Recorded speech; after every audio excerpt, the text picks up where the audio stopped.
Yeah. Good morning. Good morning. Good, how are you? Good. It's just here. Okay, all right, so we won't go to the okay, we just wanted to make sure, so. Thank you. I appreciate it.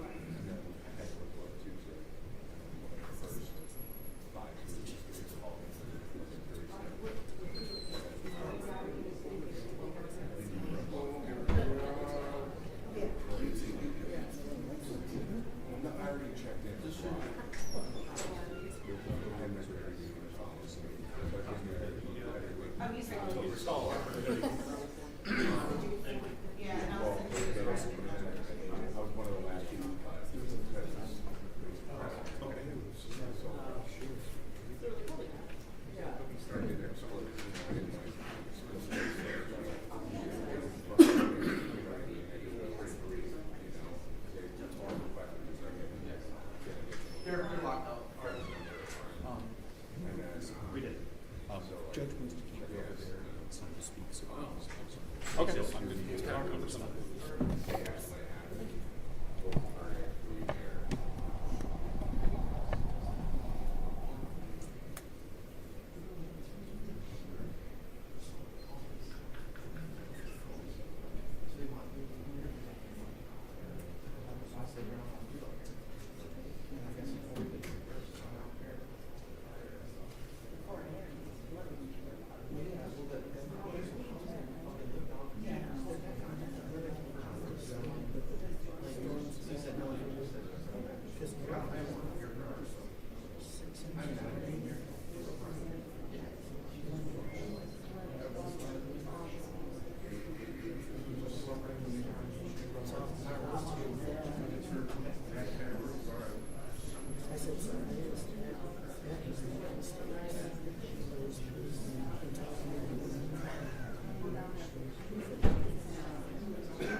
All right, thank you. You may be seated.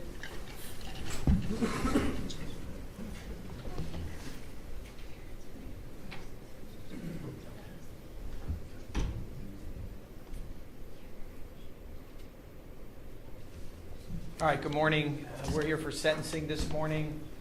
Just a couple of reminders I'll ask to make sure that those of you who have cell phones that are allowed in the courtroom, that they're on silent for me, please. With respect to sentencing, I'll just note to all of you present here this morning that there are certain things I'm required to do as a judge that is told to me by our legislature as well as the higher courts, Supreme Court and Court of Appeals.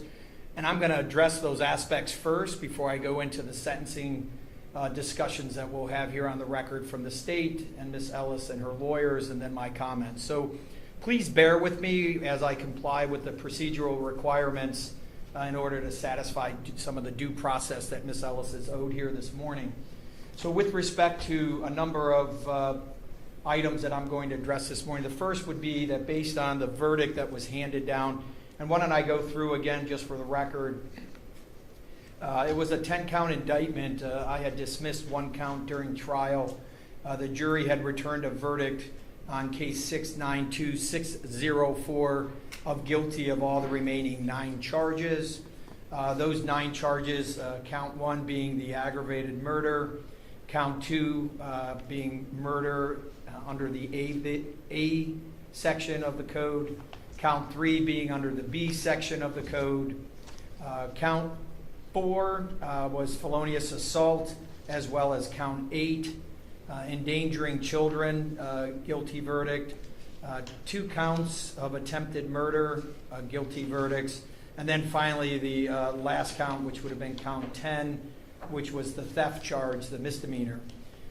Having found and rendered a verdict of guilty, the jury brought forward the requirements under the statute. One is that there's a duty to advise Ms. Ellis of a violent offender being found guilty on the aggravated murder of some reporting requirements that she's to report in the event that she's placed back in the community. So Ms. Ellis, I'm going to address you on a few items that need to be addressed with you before I go into the sentencing phase.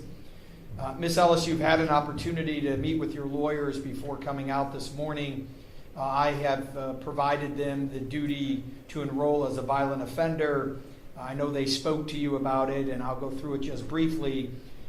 Your signature is on that form from this morning as well. And so I'll just ask you, Ms. Ellis, did you have a chance to speak to your lawyers about this duty to enroll as a violent offender this morning? Did you have a chance to discuss that? And did you sign that today? Yeah. Very good. Being convicted or being found guilty of this offense of aggravated murder, you are required to enroll in person with the sheriff of the county in which you establish residency within 10 days of coming into that county. You're going to have to provide that sheriff a number of items: your social security, full name, residence, the information regarding this verdict from the jury, addresses of employment or school, driver's license information, All of that's required to be provided if given that opportunity to be back in the community to the county sheriff. You're required to provide fingerprints and palm prints, and after the date of initial enrollment, you're required to re-enroll annually as well. And that's something within 10 days of the anniversary that you sign initially with the sheriff. If you change any of your addresses, you do have to provide written notice to the county and the sheriff as well. Failure to do so, you could be charged with additional felonies by the prosecution. And having reviewed that with your lawyers, do you understand that, Ms. Ellis? Yes. All right, very good. I'm going to go ahead and sign.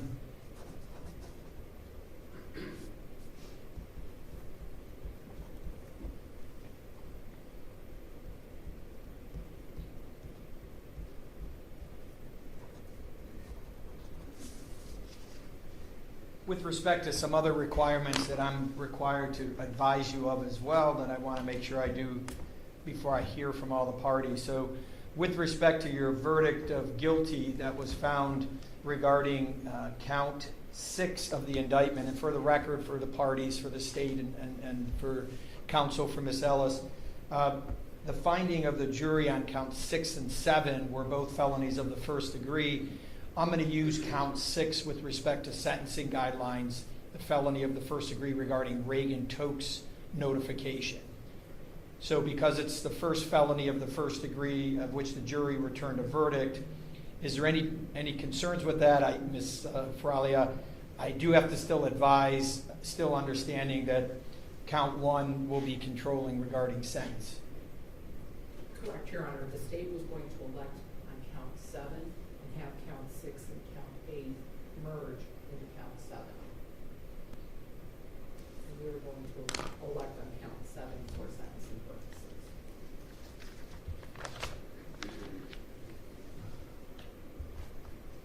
So with respect to count 7, so let me just make sure.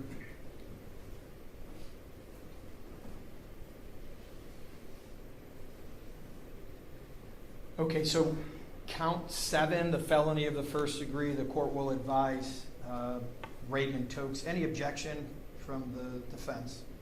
No, Your Honor. And then all other Reagan Toke sentences will merge into that. So, Ms. Ellis, the legislature has put in an indefinite sentence that I have to advise you of regarding this count.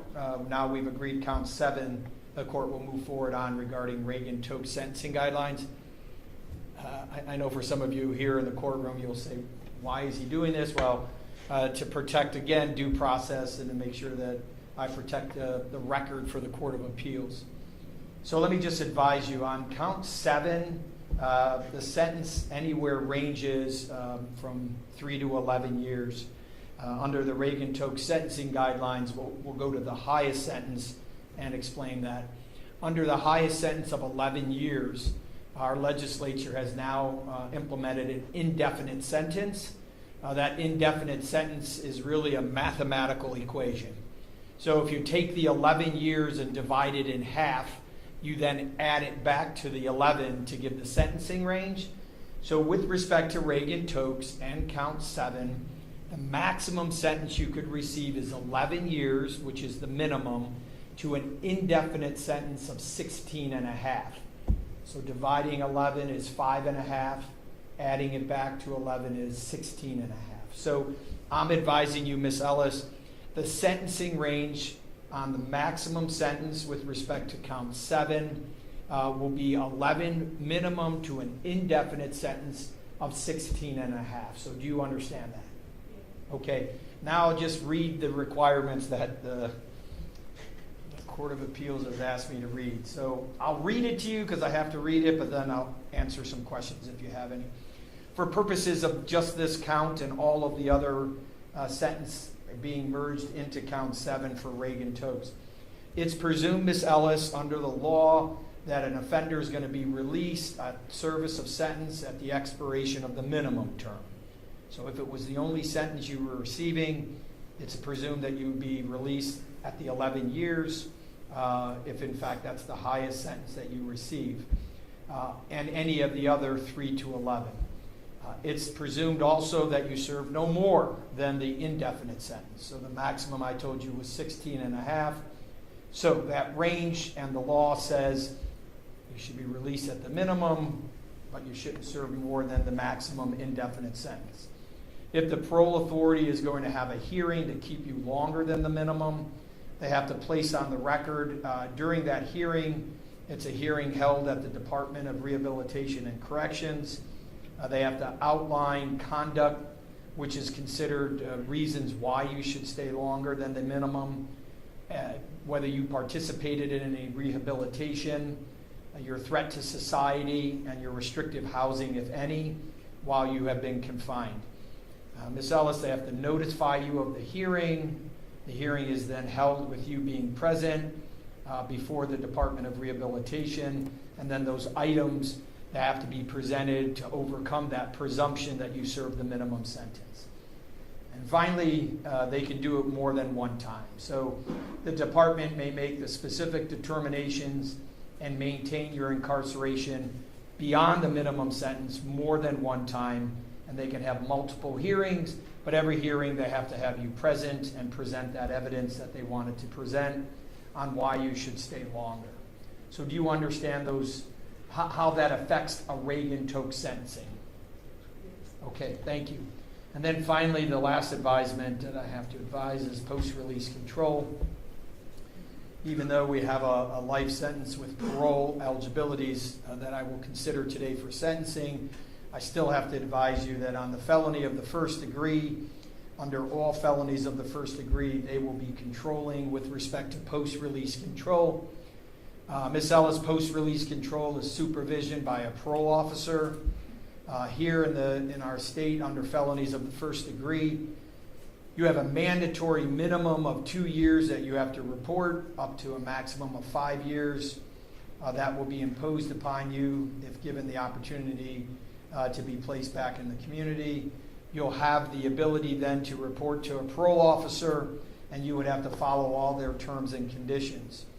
If you violate parole, which is also known, again, I keep saying parole, it's post-release control or PRC, our parole board has a hearing, and they can determine if you're in violation, and they could send you back to prison for up to 1/2 the time you served for me, or a minimum term imposed upon you in 9-month increments.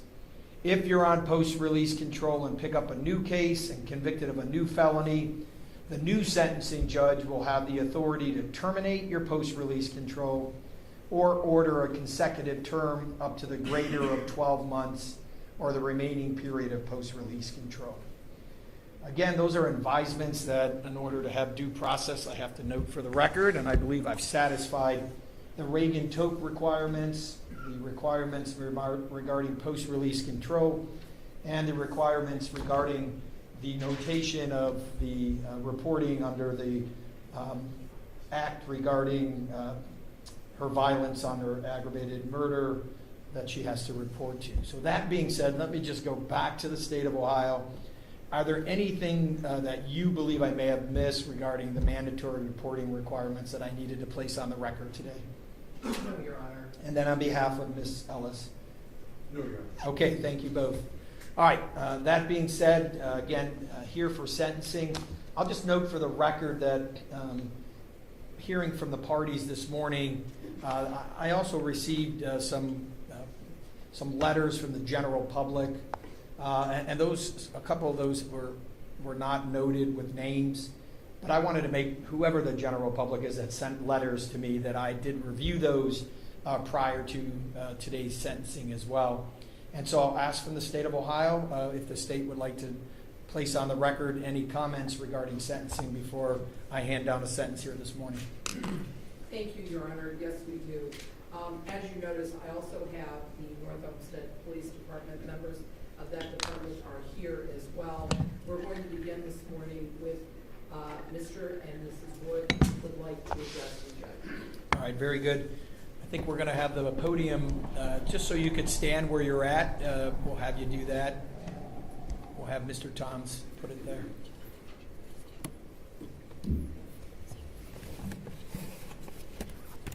Good morning. Good morning, Your Honor. And I'll just note, I do have the microphone on. If you could just speak loudly and clearly, take your time if you're going to read from something. If you don't mind stating your name for the record and just spelling it for the record. All right, well, my name is Jared Wood, Jaredwood. Very good. I'll ask the advocate maybe just to push that up a little. Is this better? Sure. All right. And thank you. I'll hear from you this morning. Oh, thank you. I am here today to speak on behalf of my son, Julian Miles Wood, who is no longer here to speak for himself, and I am thankful for you to be able to be giving me this opportunity to do so. It's hard to know where to start when talking about him, so I guess I'll start with letting you know that our family is no stranger to the struggles of cognitive or behavioral differences. Our oldest child has autism. He was actually considered nonverbal, and it wasn't until he was about 7 years old when he became verbal. We tried everything we could to help as parents. But what, or who I should say, actually got him to break free and open up and talk to the point to where we have actually a hard time getting him to stop now was Julian himself. Julian had a special way with people to get them to grow and open up and just have fun. That was the kind of kid he was. He was funny, outgoing, fearless, and full of life, love, and laughter. The energy he brought to the world was boundless. I even called him my copper top baby because his hair wasn't as quite the same color as red as mine, but it was more of a copper color like the battery. Julian loved dinosaurs, and outside of saying hi, Mom and Dad, dinosaur was his first word, which actually shocked all of us with how big of a word it was at such a young age. He also loved Halloween, so much so that he chose to be a dinosaur every year without fail, and he would even find his old costumes throughout the year and put them on even though they no longer fit, not letting us take them off until it was bedtime, where we would have to put on his dino pajamas. However, these are moments that we'll never get the chance to share with him again. Julian had a way of letting you know he was near, like when he woke up in the morning, usually before daylight, with his thundering footsteps as he walked down the hallway from his room. That is when I knew it was my cue to get up and to go get him some leche, which is milk. Another way Julian made his presence known was by taking his brother's toys and running around laughing because he knew he couldn't catch them, and it was funny to take big brother's things, which unknowingly helped his brother find his voice and start speaking up for himself. He always knew when you were down or feeling some kind of way, and he would do in his own way what he felt you needed to get to feel better. For me, when he felt I was down or had a rough day, he would get his brother and they would tag team wrestle me and just beat me up. We would roughhouse a little on the bed here and there, and he would also run into the kitchen whenever I came home from work to greet me. Sometimes I would tease him by hiding behind the doors, and he would look stumped to where I was. And I would jump out roaring like a dinosaur, and he'd roar back and then punch me in the stomach and go, "Ah, you scared me, Dad." For my wife, he would snuggle deeply and tell her he loved her. And sometimes he would fearlessly climb onto the counter and go into the cabinets and pull out a box of cake mix and help her make a cake. And for his grandmother, he was glued to her side. They had their inside jokes. He learned to love all the odd old candies like black licorice or candy corn. And for his brother, he would sit with him and watch videos on his iPad so Big Brother knew he was near. He was just so smart and funny and knew things that most little kids didn't know. Like whenever we would go in the car, he would always try to give us directions to McDonald's because he always wanted French fries. Another thing he always wanted to do was help us with errands. If he saw me or my wife putting on our tennis shoes, he would run and put his shoes on and wanted to go and just to spend time with us. Now, these are things we will never get to do with him again. What I am most sad about now is not just the time I don't get to spend with him, but the time his brother, his sister, his mother, his grandma, and all of our family that doesn't get to spend with him with the time again, and we are all robbed of that opportunity. He was on the path to be a big kid, which is why I called him my big guy too. He was going to be the protector of his brother and sister. That part was evident since the moment I brought Julian and his brother to the hospital to meet the new baby sister and see their mother. Julian was so in love with her. He wouldn't leave her alone or take his eyes off her while we're there. And he even tried feeding her while she laid in the crib sleeping. His sister won't get to know the amount of love he had for her other than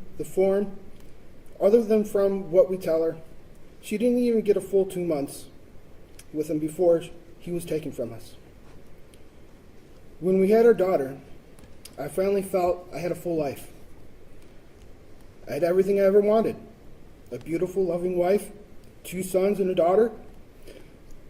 It didn't even last all of 2 months before that monster took him from us. Now all of our hearts will forever be missing a piece, and it's up to all of us to keep his light shining, even though his star is gone. With that, I would like to thank you for taking the time to hear me out and speak about our son and what he was able to give this world in such a short time. And thank you again to the prosecution, Anna and Julian, for fighting so hard for our boy and my wife. And thanks to the jury for getting it right. And thank you to the North Homestead Police Department for all the work you guys did with helping on that day. And to the community for the continued support. We will be forever grateful. With all that being said, to Judge Russo, I ask you to do what's best for my family and the community, so she has no opportunity to commit these heinous crimes again. I'm asking you to give her the maximum sentence possible, life without parole. Thank you. Thank you.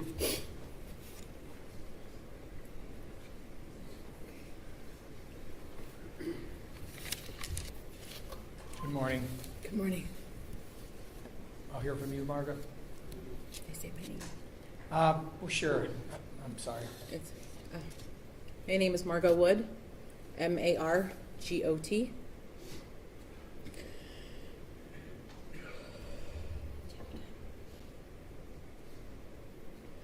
I watched my son take his first breaths when he was born, and I watched him take his last in my arms, covered in his blood.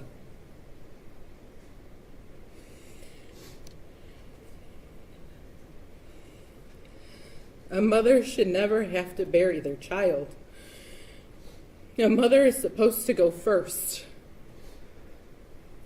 not her children. A mother shouldn't receive her child's death certificate at 3 years old, and his cause of death is by homicide.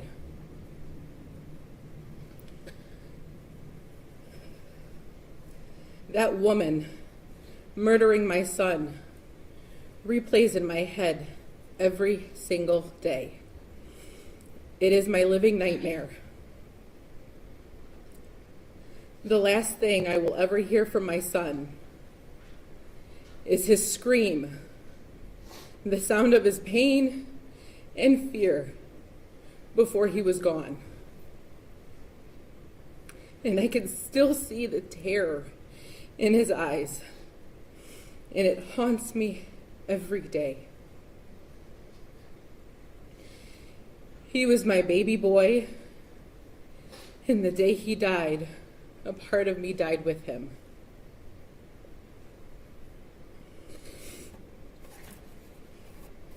My older son has autism. He doesn't fully understand why his little brother, his best friend, isn't here anymore.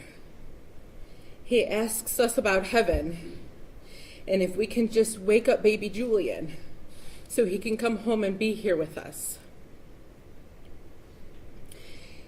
He thinks if he goes to the hospital, he can go and see him.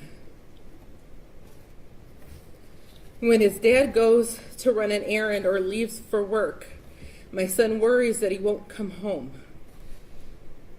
I have to call my husband on video chat so he can make sure his dad isn't dead. The days Jared and I were here for trial, he thought we both died. So my aunt and my mom had to reassure him that we were okay and we would be home later. When his friends or teachers at school are absent due to being sick or having appointments, when they come back, he runs to them and gives them a big hug and yells, "You're alive."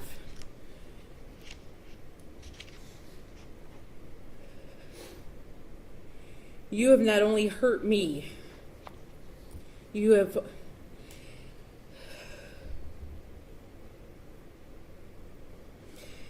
not only taken away my youngest son, you have caused trauma to my other children.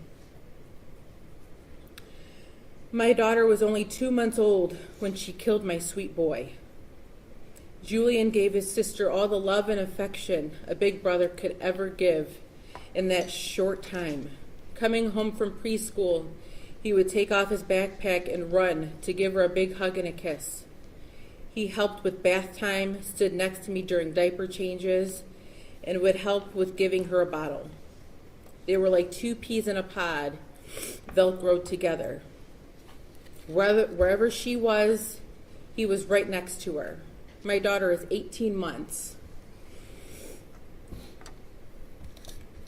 And now she only knows going to the cemetery to see her brother. She will never get another hug, a kiss, or a cuddle from her older brother. He is now just her guardian angel. She will never know how much he loved her and how happy he was to see her when she was born. Only the stories that we tell her.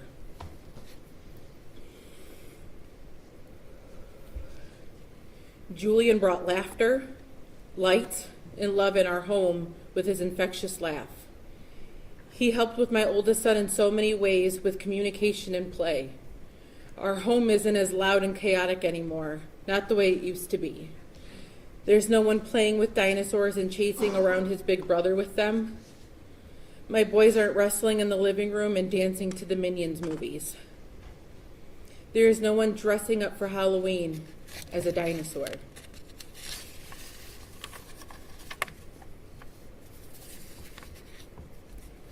My son would have been 5 in 2 days. She took that from us. She took birthdays, holidays, milestones, graduations, seeing what kind of man he would have turned into. No grandchildren, no nieces or nephews for his siblings. When you murdered him, you took those potential lives, moments, and memories from all of us. If I want my family to be whole, we have to go to the cemetery where all of my children could be together.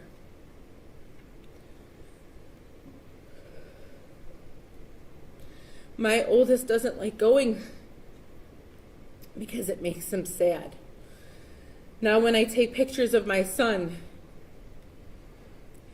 it's just his name on a wall, surrounded by flowers and dinosaurs that people leave him. Instead of taking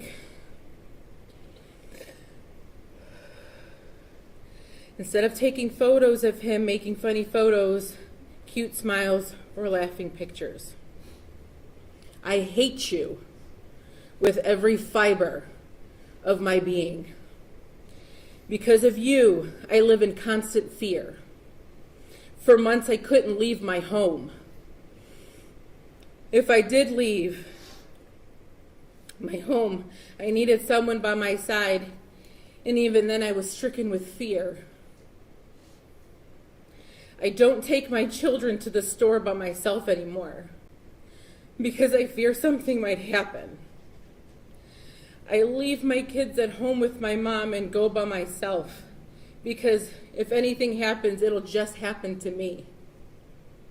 I hate that I'm here and my son is gone.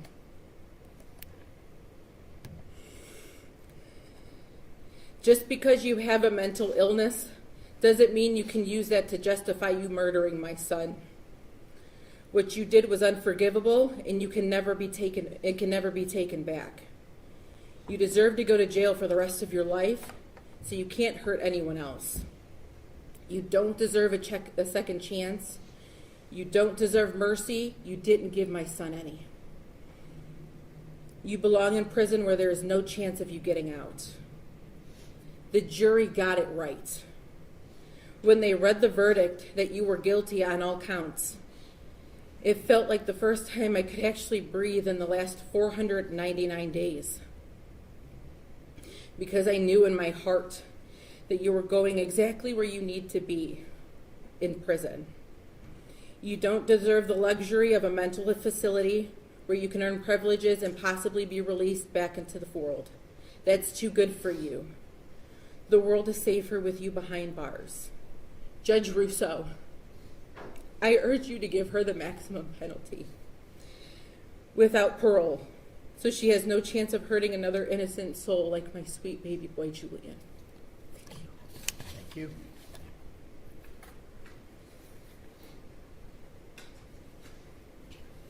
Ms. Faraglia? Yes. Detective Sean Ventrice from the North Olmsted Police Department is going to speak.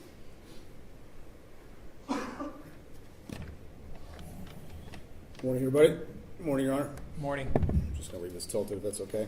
Sure. My name is Detective Sean Ventrice, and I'm with the North Olmsted Police Department. First name is spelled S-E-A-N. Last name is V as in Victor, E-N-T-R-I-C-E.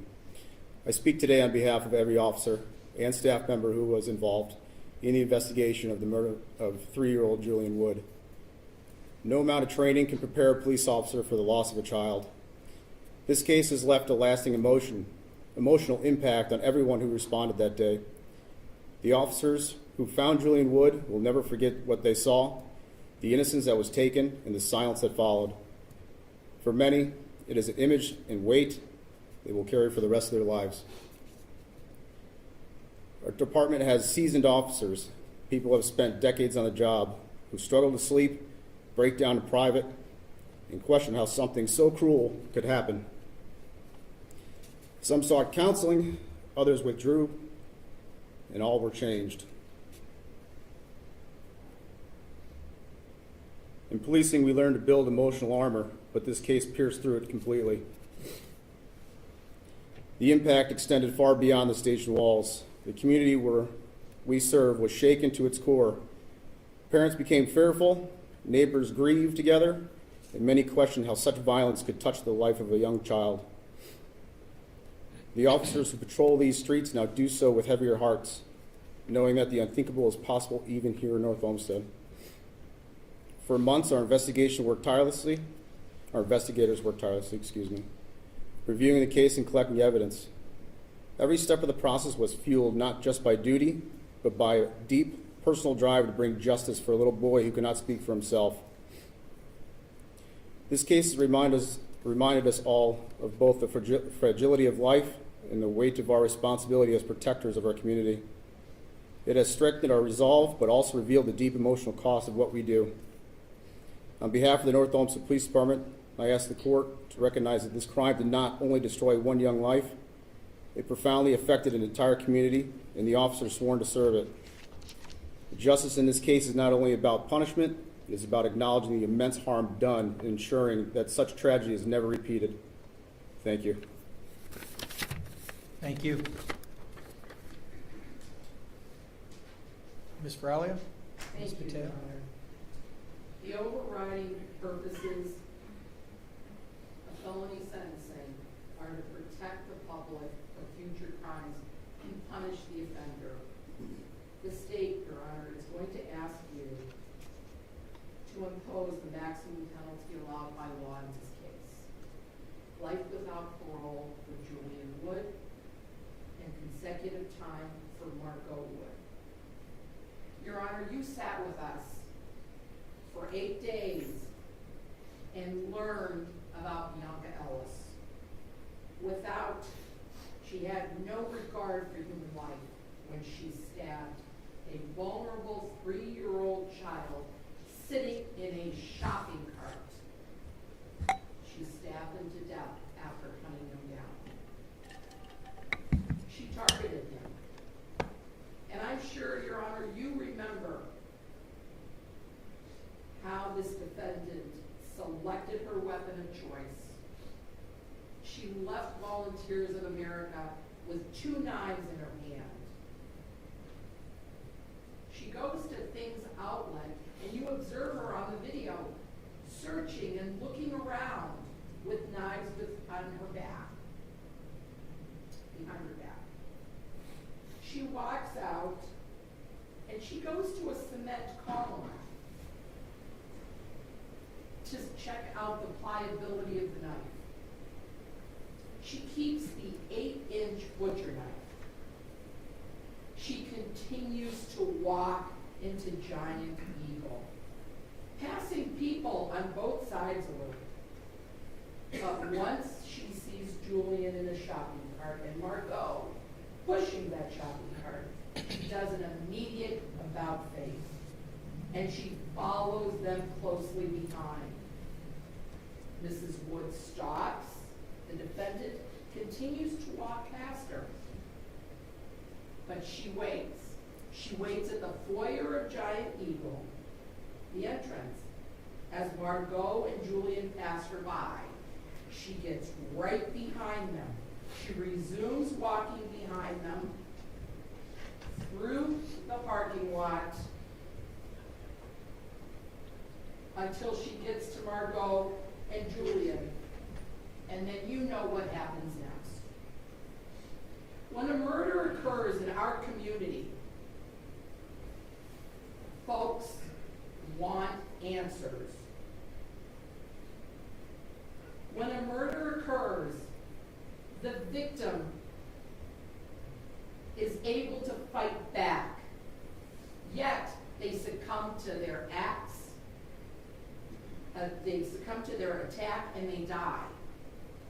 What is unique and so heinous in this case is that a defenseless 3-year-old who had absolutely no ability to fight off his attacker was slaughtered by this defendant, and he succumbed to his injuries. The surveillance video of Giant Eagle demonstrates that this defendant carefully chose her victims and executed her plan. Her egregious actions demand the most punishment allowed under the law. You know, Judge, words are bantered about in courtrooms daily. As lawyers, we choose our words carefully. We have word choices, we have pronunciations, we have inflections in our voices. And we have a jury system made up of common, ordinary people who walk into this courtroom not knowing what case they are going to sit on.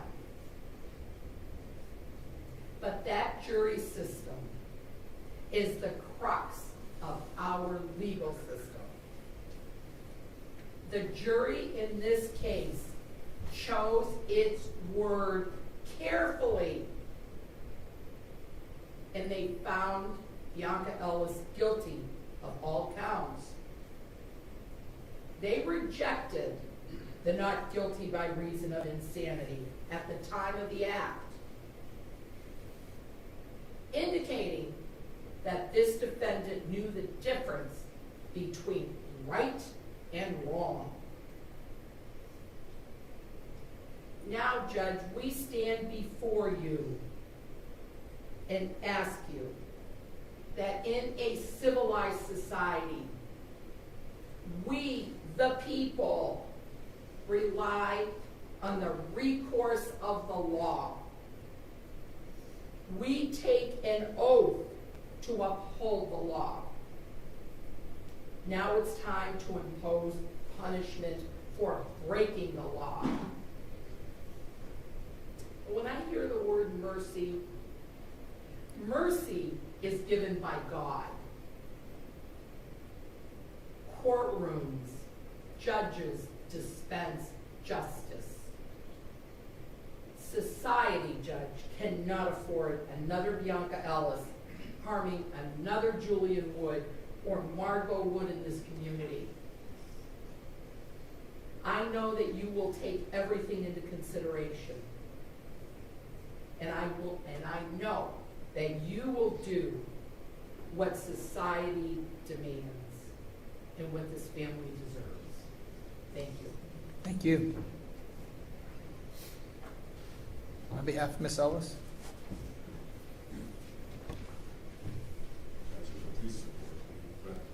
Yes. Thank you.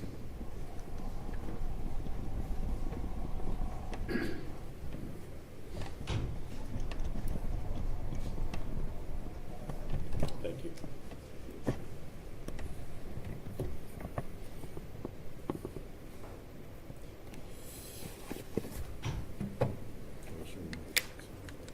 Okay.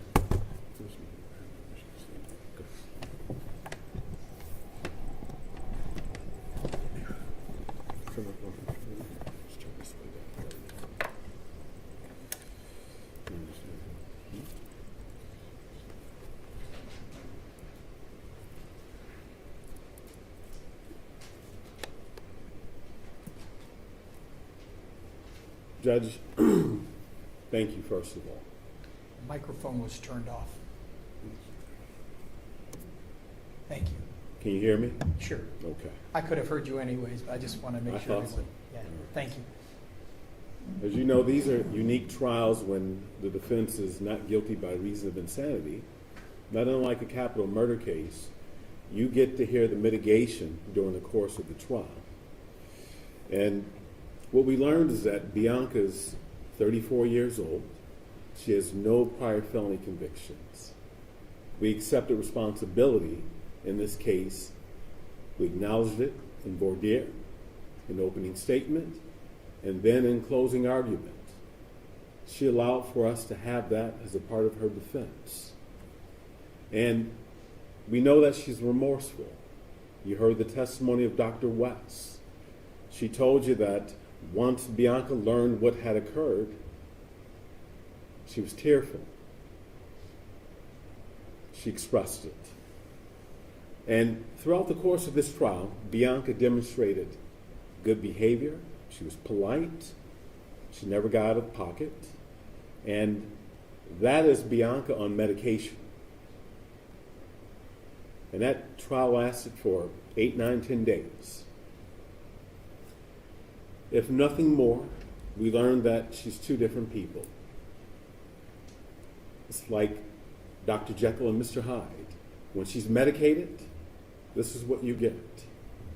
When she's not medicated, what happened on June 3rd, it's a different version of Bionca. Now, typically at this stage, as defense lawyers, we capitulate, we talk about responsibility, we talk about remorse. And what I want to say is this. Mr. Johnson and I respectfully disagree with the verdict. And while we have tremendous respect for that family back there and the courage that they've shown, the civility that they've demonstrated throughout the course of this trial, and respect for the state and law enforcement who did a great job in this case, although we accept the verdict, we respectfully disagree with it. And what I'll say is that you have to decide the worst form of the offense when you are sentencing. And we all know that all the experts in the case agree that Bionca was mentally ill. You know she suffered from a severe mental disease. There's no question about that.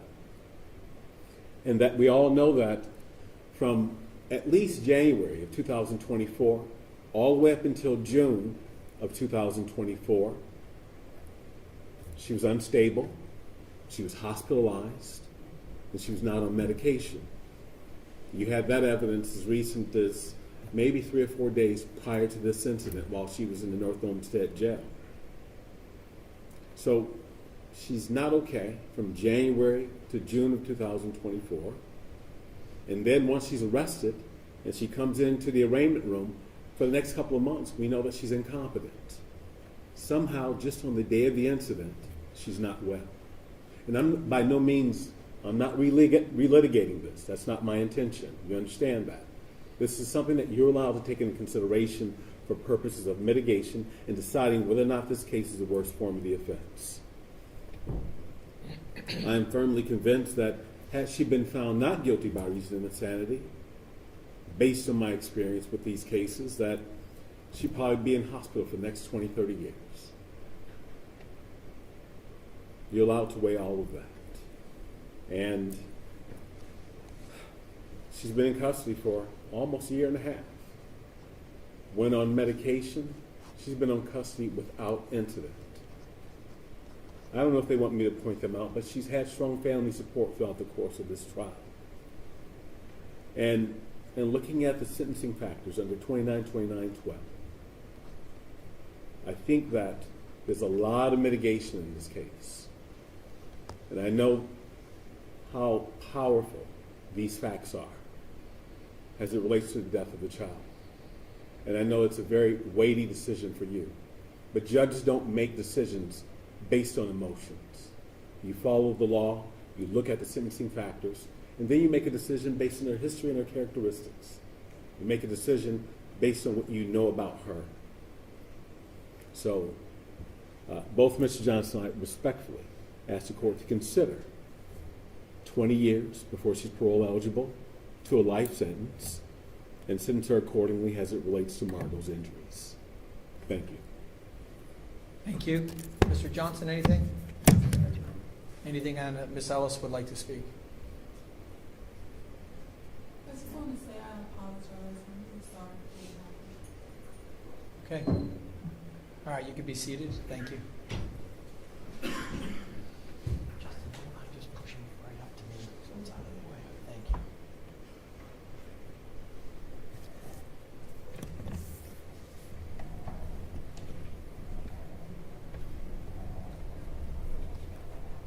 Thanks for doing that. So with respect to sentencing, so I have some comments that I'd like to make. You know, I think it's fair for all of you to understand, just as the lawyers have pointed out, there are certain guidelines I follow as a judge. And some of those things that are said are mitigating. Others I take into consideration, just like any other of my fellow 33 judges here on the bench. You know, sometimes the word is desire and demand. You know, those are not in the revised code section 292911 or 292912.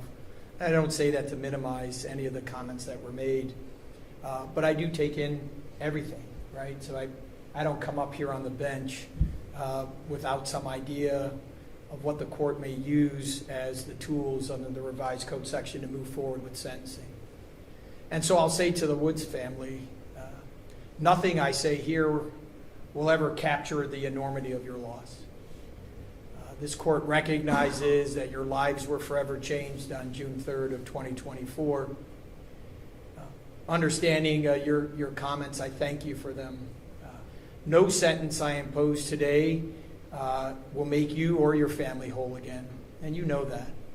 I do want you to know that I acknowledge, even similarly as Mr. Mack said, your courage, your hopes. And today, my hope is that this brings some measure of closure for you to continue to move on in your lives. As you continue to navigate the landscape of life without your son, please know that I'm painfully aware of Julian's void in your lives. Justice cannot undo tragedy, but it can affirm that what happened was wrong and that your child's life mattered. And to the Ellis family, you've been here the whole time as well. I do want to acknowledge that this process as well has been painful for all of you. As a family, you must forge ahead and try to understand the nature and gravity of this case. Again, while my sentence must reflect the severity of the crime, I do not ignore that your family too are experiencing loss. And I hope that you find strength in the days ahead. Miss Ellis, as noted, the jury of your peers has spoken. They have found that although we all have agreed that you suffer from schizophrenia, that you did understand the nature and wrongfulness of your actions as handed down in all of the guilty verdicts by this jury. You know, the power of the American jury system is that it reflects the values of all the community that they represent.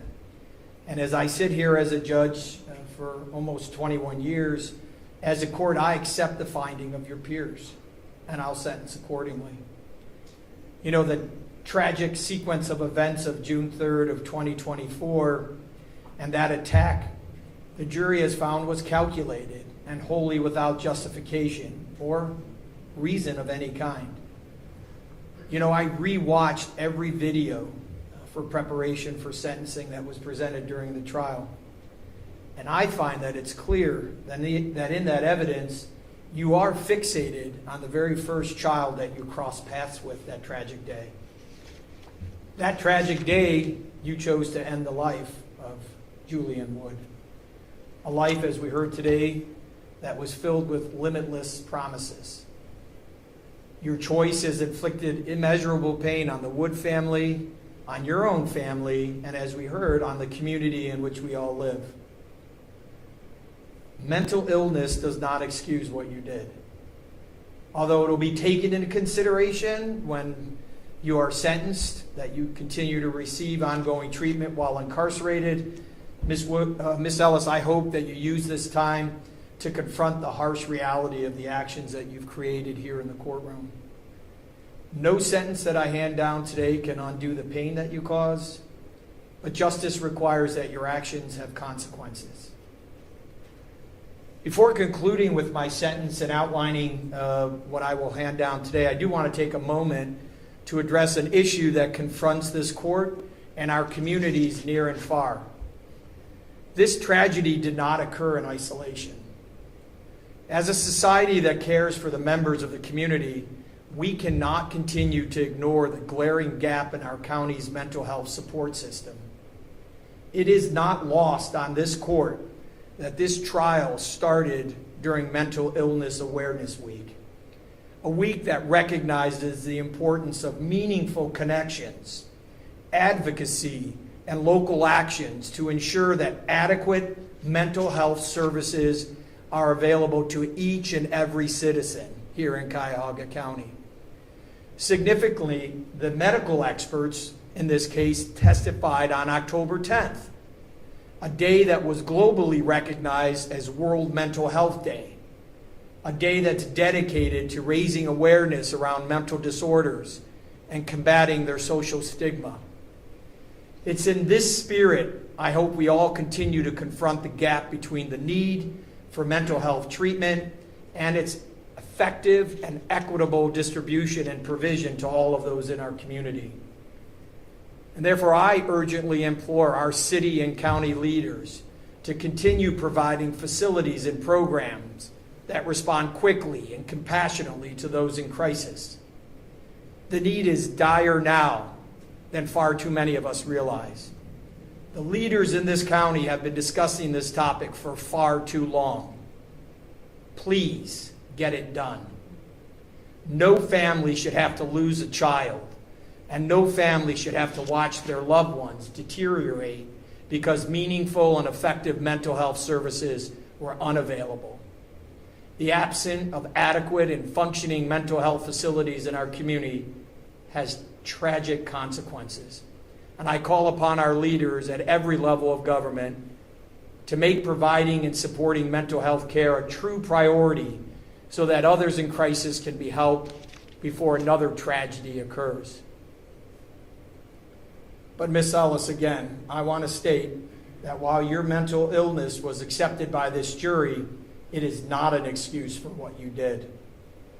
The jury found that although you suffer from schizophrenia, you understood the nature and wrongfulness of your actions and handed down their guilty verdict on all charges.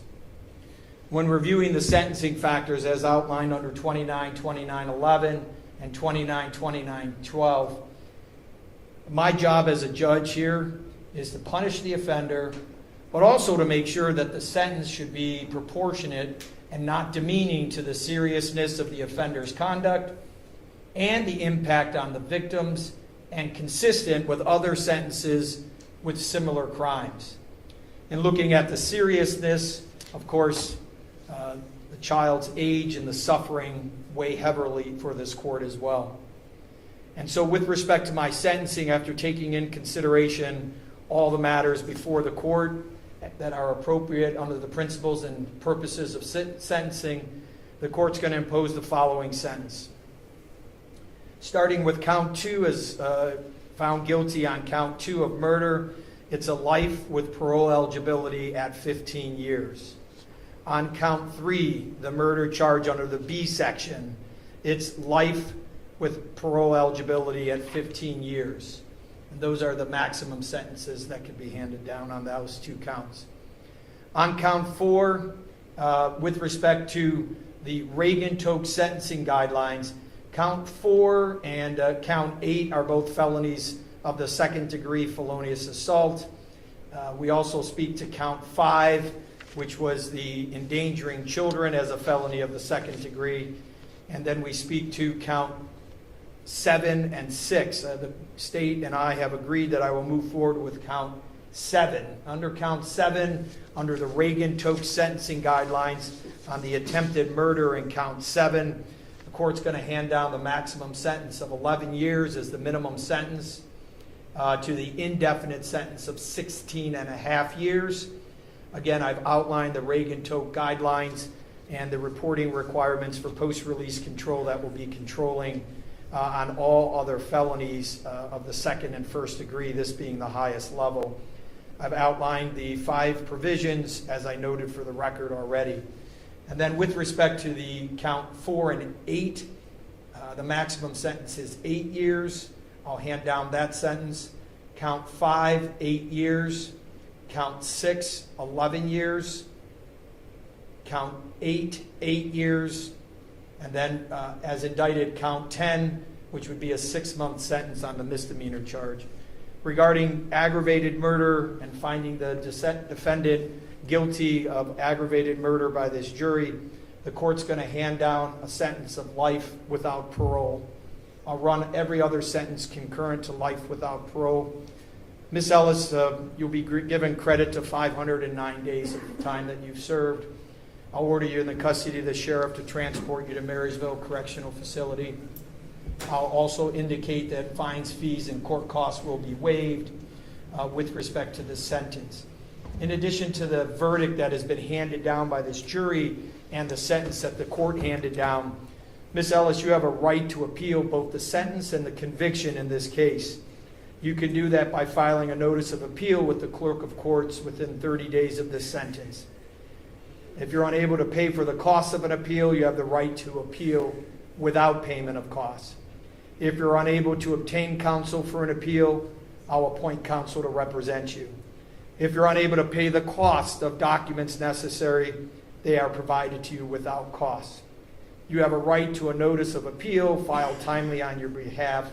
And Ms. Ellis or counsel, do you wish to appeal both the sentence and the conviction handed down in this case?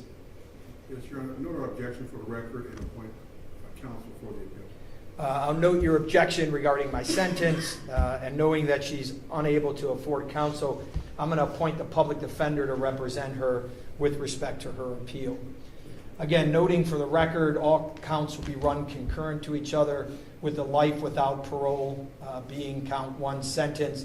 I'll waive all fines, fees, and court costs, give her credit for the 509 days that she served, in addition to time while she awaits her transportation to Marysville Correctional Facility for Women.